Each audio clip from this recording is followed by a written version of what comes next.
CBS News political director John Dickerson joins us now.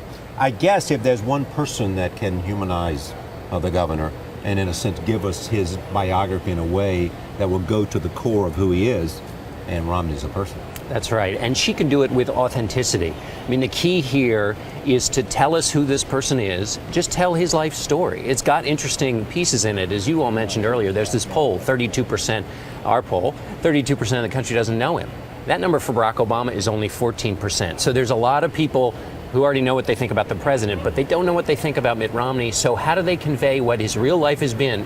Amazing stories in his real life, but they need somebody to tell it who has currency, has credence, what doesn't seem like she's up there, telling a kind of Hollywood produced story. Right. I mean, this is a couple that has been married 43 years.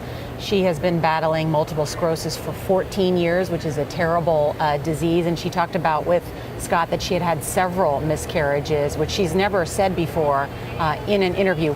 Why are those personal anecdotes important? Why do people have to, share those very private things, which normally you feel like should be a family thing? This is around convention time. We learn about the crucibles candidates have been through, and this isn't the first time. In 1992, Al Gore, who wasn't even at the top of the ticket, told a story about his son getting hit by a car. In 96, he was still only the vice president, told a story about his sister dying from cancer. So these are moments where candidates, tickets talk about tough things they've been through to say this to the voters, which is, I've been through tough stuff too. You may think I'm in a different place from you, but I've had difficult things in my life. And if you look at that interview with Scott, that's both what both of the Romneys say, which is that we've been through hard things. We know what difficulty people have been through. And Mitt Romney says it makes one have a great deal of empathy and passion. That's what he's trying to get across. You listened to Chris Christie here this morning, and he has his big moment tonight. Impressions of what he has to do and whether there's some risk because of the nature of the man. Well, I think that's exactly right. Chris Christie is a leadership guy, right? He does tough things, takes on hard challenges, does it the New Jersey way, and his argument tonight's going to be that's what we as Republicans do, and that's what Mitt Romney's going to do. But he said something to you. He said everybody's going to have to hurt. It's about hard choices.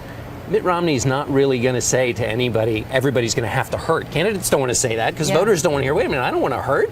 So that's the disconnect between the message from Christie, which is everybody's going to have to hurt in this time of scarcity where we make hard choices, and the message we'll hear from the candidate, which is I've got a solution, it's all going to be fine, but doesn't talk so much about that hurt part. I think we're going to have the sweet and the sour sort of tonight, which is that Ann Romney is going to be the sweet. We're talking about her husband's biography, and then we'll see Governor Christie up there. Not sour, but I mean tough. Yeah.